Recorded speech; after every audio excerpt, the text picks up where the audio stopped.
Hebreus capítulo 11, do verso 17 ao 19. Pela fé, Abraão, quando posto à prova, ofereceu Isaque.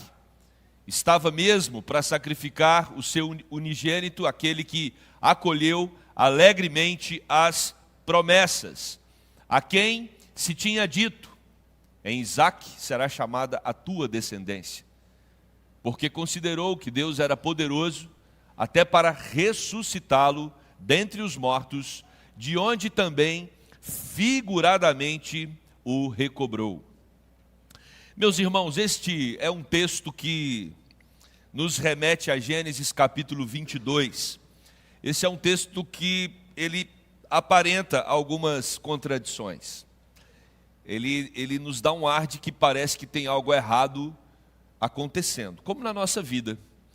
Não são poucas as vezes que nós somos surpreendidos por algo que parece estar equivocado. Tem algo que não está no eixo, não está no centro. Está produzindo algum desequilíbrio na harmonia e na vida.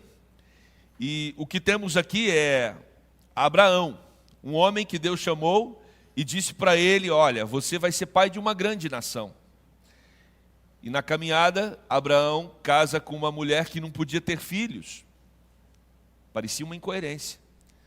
Mas na velhice, como vimos no domingo passado, na velhice, Sara teve Isaque. E Deus prova que ele não tem compromisso com o nosso raciocínio ou com as limitações que o nosso corpo físico muitas vezes nos impõe. Só que agora nós estamos diante de um texto em que Deus vira para Abraão, já com Isaque adolescente, e Deus fala então para o seu servo: olha, agora eu quero que você me entregue Isaque de volta. Deus prova a Abraão, isso está lá no capítulo 22, versículo 1 de Gênesis. E Deus então diz para Abraão: toma esse teu filho. E lá no versículo 2 de Gênesis 22, Deus ainda diz para Abraão: toma esse teu filho, a quem amas. Deus sabia que Abraão amava o seu filho Isaque. E Deus então diz: oferece-o como holocausto. E meus irmãos, nós temos um homem obediente ao absurdo, obediente ao máximo, obediente quando tudo parece estar fora do lugar e o pedido de Deus ser um pedido muito estranho. E esse homem então pega o seu filho, 2 servos, e começa a caminhar em direção ao monte para oferecê-lo como holocausto. Chega num determinado momento do caminho que Abraão fala para os seus servos: olha, vocês não precisam ir mais, agora vai eu e Isaque. E quando está só Abraão e Isaque faz uma pergunta para o pai. No versículo 7 do capítulo 22 de Gênesis, o filho, o Isaque, vai dizer: pai, eu estou vendo o fogo, eu estou vendo a lenha, mas onde está o cordeiro para o holocausto? Onde está o cordeiro? Em certos momentos da vida, a conta não fecha. E talvez você entrou aqui hoje com a sua conta aberta. Sua conta não está fechada. Você não consegue fechar a conta. Não consegue entender o porquê das coisas. E é sobre isso que eu quero falar com você nessa manhã. Quando a conta não fecha. Quando a conta não fecha. Quando nós não encontramos sentido, lógica, uma razão para explicar o momento em que estamos vivendo. Quando a conta não fecha, a primeira coisa que nós precisamos entender é que nós estamos diante de uma prova. Estamos diante de uma prova. Deus tem propósito em todas as coisas. Eu creio nisso.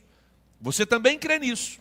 Mas isso às vezes parece estranho quando as coisas têm aparência de estarem fora do lugar. Quando parece que Deus não está do meu lado. Parece que Ele está contra. Se você olha para esse texto, ele pode te dar essa impressão. Ué, mas Deus não está do lado de Abraão, não tem lógica. Ele fez uma promessa. Demorou uma vida inteira para cumprir a promessa. A promessa foi cumprida. Agora Deus pede o filho como sacrifício. A conta não fecha.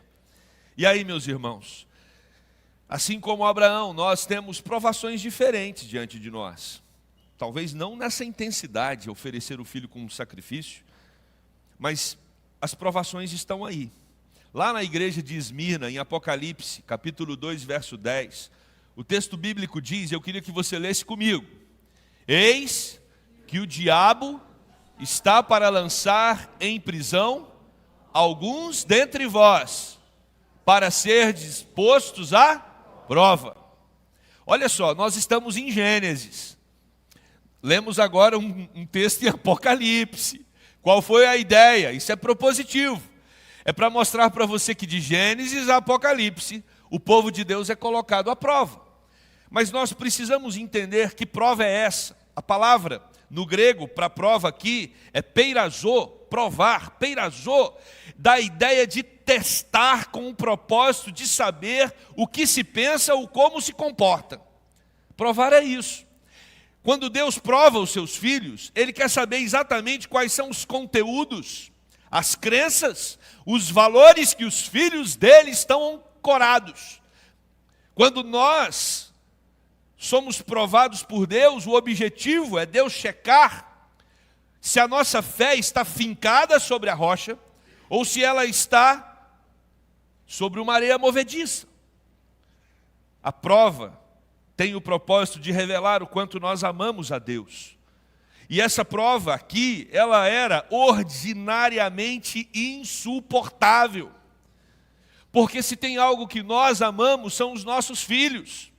Se tem algo difícil de abrirmos mão, são dos nossos filhos. E agora, Deus, o próprio Deus, pedir o filho para ser sacrificado, isso é muito estranho. Isso é muito estranho. Mas a ideia aqui, dessa prova ordinariamente insuportável, o que está por detrás é como se Deus pedisse para Abraão o seu filho como um presente. Oferece o seu filho num altar para mim, como adoração, como culto. O verbo oferecer, trazer, presentear, prosfero, ele também acontece em Mateus capítulo 5, verso 23. Se, pois, ao trazeres ao altar a tua oferta, ali te lembrarás de que teu irmão tem alguma coisa contra ti. Ao trazeres, ao ofertar, ao consagrar, ao entregar, ao presentear. Então, meus irmãos, nós estamos diante de um texto onde Deus está falando para Abraão: Abraão, eu te fiz a promessa de um filho. Esse filho veio na sua velhice, mas eu quero agora deixar claro para você e para todos que lerem esse texto em todas as gerações, a quem esse filho pertence. A prova é essa. Fui eu que te dei. Foi, Senhor, foi o Senhor que deu. Então agora me devolva. Eu quero que você sacrifique o seu filho. E o texto faz questão de ressaltar, aqui o texto que lemos de Hebreus, que Abraão estava mesmo para sacrificar o filho. Ou seja, ele não tinha dúvida de que ele tinha que obedecer a Deus. É fácil, irmãos, obedecer a Deus quando parece que o pedido é absurdo. Não é fácil obedecer nem quando o pedido não é absurdo. Quanto mais nos momentos da vida em que nós não enxergamos uma lógica naquilo que Deus está colocando. Mas o que nós temos aqui é que ele revela uma convicção fervorosa. A fé de Abraão é para nós um exemplo, porque é um homem que ele não pensa, ele não faz conta. Quando Deus coloca as questões diante dele, ele simplesmente age, ele simplesmente faz, ele simplesmente obedece. E aqui nós temos uma lição para todos nós, mas também para os filhos que estão presentes no culto. Você que é adolescente, você que é jovem, e você que ainda mora com seus pais, e tem relacionamento com eles, né, precisa entender que pai a gente não questiona, mãe a gente não questiona, só obedece. É simples assim. Se você quer aprender a desenvolver sua fé com Deus, já treine em casa na relação com seus pais. Obediência. Mas não faz sentido o que minha mãe está pedindo. Não é para fazer sentido, é para obedecer. Mas ela tem que me explicar o porquê. Eu tenho uma péssima notícia para você, filho. Ela não tem que te explicar o porquê. Não tem. Porque Deus, muitas vezes, não faz questão de nos explicar o porquê. Ele é Deus e Ele explica o porquê se Ele quiser. Quando nós aprendemos a viver na relação familiar com os nossos pais, esse ambiente de autoridade, com certeza vai facilitar para a nossa relação com Deus. Agora, isso também é um alerta para os pais. Às vezes nós corremos o risco de vivermos uma realidade hoje de pais que negociam muito com os filhos. São muito flexíveis, querem explicar tudo, querem propor uma lógica para todo o sistema da existência humana. É claro que num certo grau, num certo limite, a gente tem que fazer isso mesmo. Mas cuidado para que os seus filhos, os nossos filhos, não cresçam achando que assim como os pais fizeram, Deus também tem que fazer de explicar todas as coisas. Porque tem ação de Deus que não é explicável. É inexplicável. Mas você precisa conhecer o seu Deus e saber que Ele te ama. Esse é o ponto central. Assim como nós, como filhos, devemos conhecer os nossos pais e acreditar que eles nos amam. O centro está na certeza de que somos amados. Eu vou fazer o que a minha mãe está falando, o que meu pai está pedindo, porque eu sei que me ama. Eu vou me atentar ao que os meus avós estão me orientando, porque eu sei que eles me amam.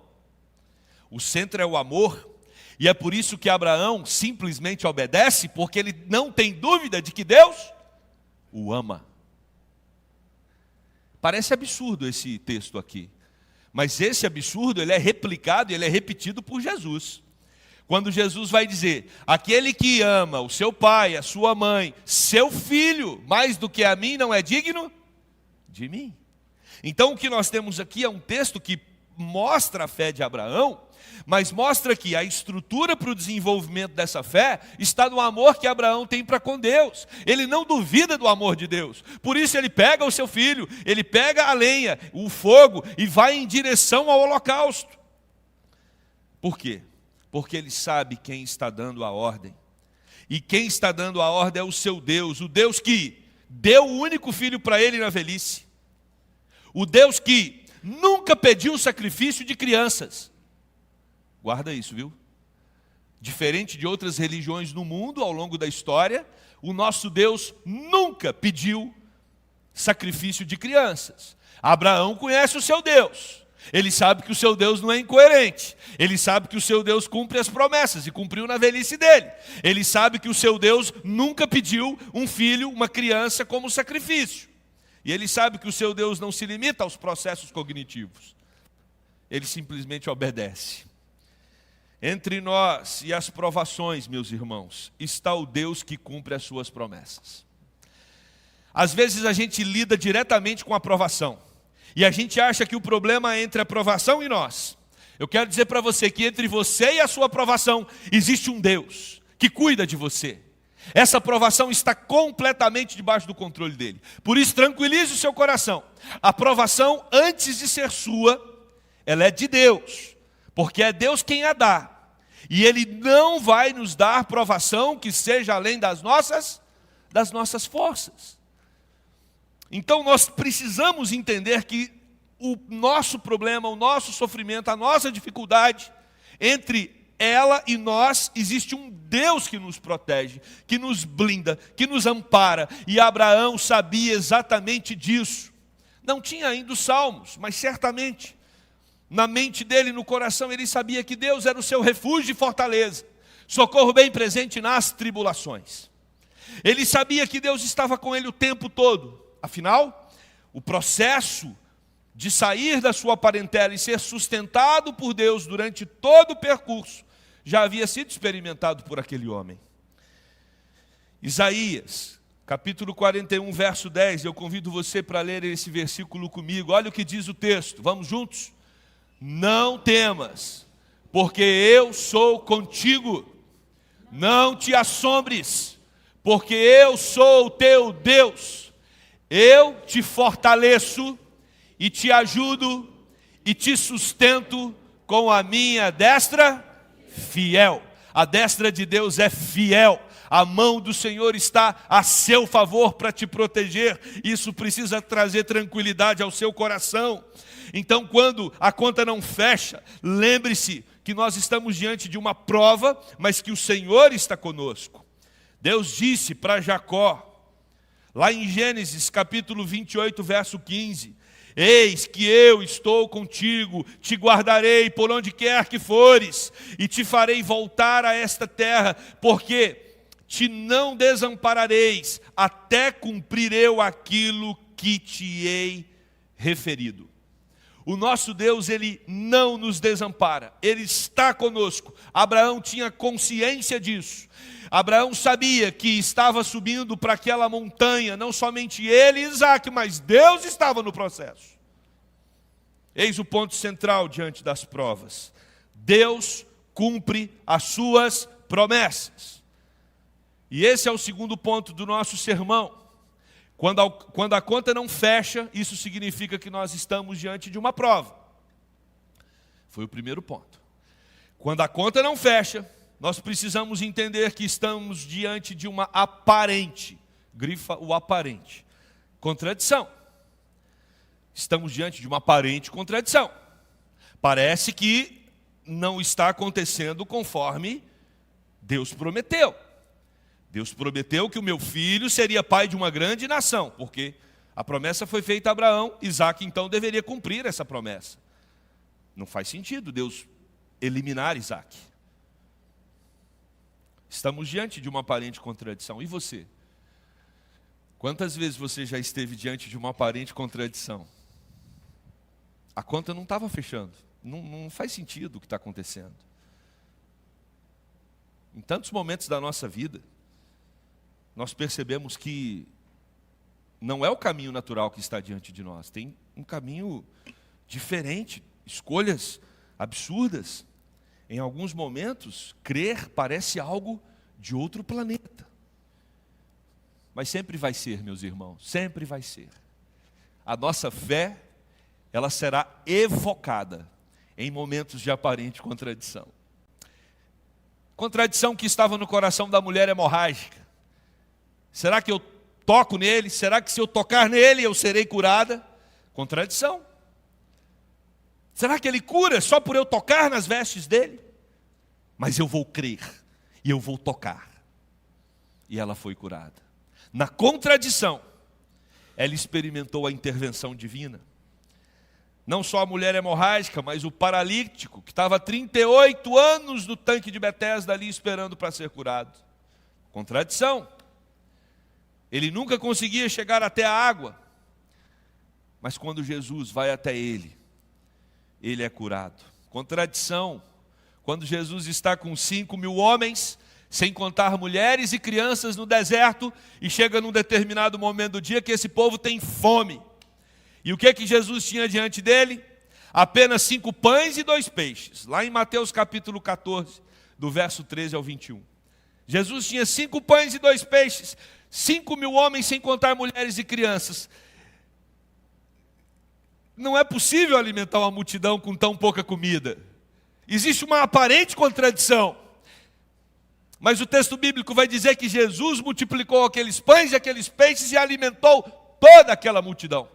Porque Jesus Cristo, Ele age diante de aparentes contradições que muitas vezes nós estamos atravessando na nossa vida. Efésios capítulo 3, versículo 20, o apóstolo Paulo nos ensina que fé é crer.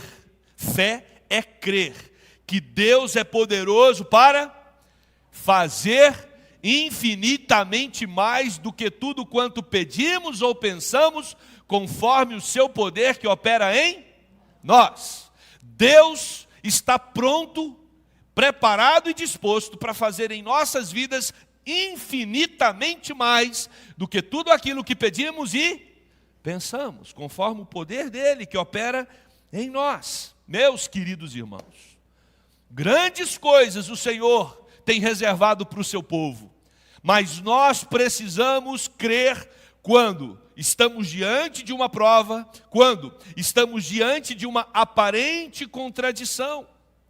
Abraão já tinha mergulhado nas profundezas de Deus. Abraão conhecia Deus. Assim como Jó, capítulo 42, verso 5. Eu te conhecia só de ouvir, mas agora os meus olhos te veem. Você quer experimentar as profundezas de Deus? Você quer experimentar a intimidade com Deus, assim como Abraão, assim como Jó? Você precisa explorar a sua fé. E meus irmãos, na Bíblia nós percebemos isso com clareza. As provas são as ferramentas utilizadas por Deus para aperfeiçoar o nosso amor para com Ele. Por isso, diante de uma prova, diante de uma luta, diante de um sofrimento, diante de uma enfermidade, diante de qualquer adversidade, louve a Deus, porque Ele está nos dando a oportunidade de aperfeiçoar o nosso amor para com Ele. Por isso que Abraão responde para Isaac: não se preocupe, meu filho, está tudo certo. Temos o fogo, temos o cutelo, temos a lenha, Deus vai providenciar o cordeiro. Isso é fé, isso é fé. Por último, meus irmãos, Abraão estava certo de que Isaac voltaria vivo. Abraão estava certo. E nós temos textos bíblicos para provar isso. Entre nós e as provações está o Deus que dissipa as contradições. Entre nós e as provações está o Deus que dissipa as contradições. Completamente. Apegue-se a Deus e você vai entender que não tem contradição nenhuma acontecendo. Porque Ele sabe como nos conduzir e para onde nos levar. E Abraão está tranquilo. Por quê? Porque quando a conta não fecha, nós estamos prestes a experimentar o poder de Deus. Quanto mais encurralado estivermos, quanto mais adversidade enfrentamos, mais é a alegria do escape que Deus oferece para nós. Maior é a alegria do escape que Deus oferece para nós. O texto vai nos mostrar, meus queridos irmãos, versículo 18, né? Porque considerou que Deus era poderoso até para ressuscitá-lo dentre os mortos, de onde também figuradamente o recobrou. A fé precisa estar alicerçada no Deus que é o Todo-Poderoso. Ou eu creio que Deus é o Todo-Poderoso, ou eu crio um ídolo na minha cabeça que não é suficiente para resolver os absurdos e as contradições da minha vida. Por quê? Porque o ídolo, ele é menor do que nós. Quando nós criamos a ideia de um Deus frágil, de um Deus fraco, de um Deus incompetente, de um Deus contraditório, quando nós criamos essa ideia, nós estamos criando a ideia de um outro Deus que não é o verdadeiro. Porque o Deus verdadeiro, Ele está sempre presente para socorrer os seus filhos. Olha o que diz Deuteronômio 10:17. Pois o Senhor, vosso Deus, é o Deus dos deuses, o Senhor dos senhores, o Deus grande, poderoso e temível, que não faz acepção de pessoas, nem aceita suborno. O nosso Deus é o grande, o poderoso e o temível Deus, o verdadeiro Deus, em quem nós podemos confiar e descansar os nossos corações, mesmo quando a conta não fecha. Mesmo quando temos a impressão de que estamos diante de uma aparente contradição. Mesmo quando estamos diante de uma prova dura e difícil, nós precisamos sempre nos lembrar que estamos prestes a experimentar o poder, a salvação, a cura, a restauração e a libertação que só Deus é capaz de nos promover. Entre nós e as provações está o Todo-Poderoso que transforma qualquer realidade.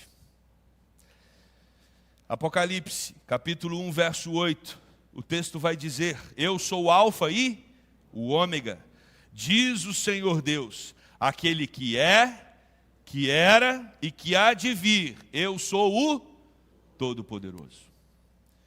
Nosso Deus é o Deus Todo-Poderoso. Abraão cria que o seu Deus era poderoso para ressuscitar o seu filho dos mortos. E é isso que o autor de Hebreus coloca diante de nós.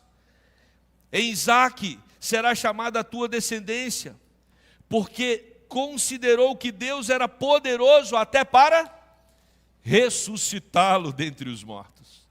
Meus irmãos, para o cristão, para quem crê em Jesus como Salvador, nem a morte é capaz de nos vencer.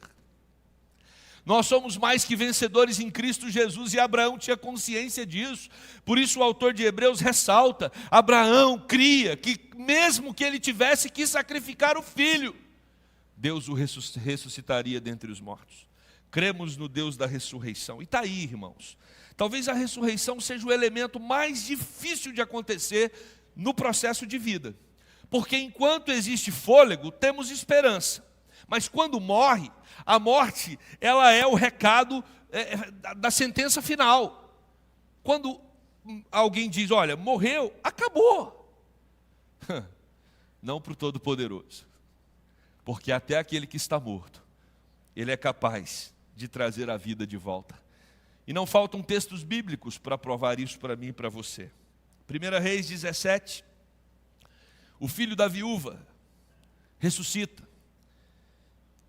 2 Reis 4, do verso 32 ao 37, a mulher sunamita experimenta a ressurreição.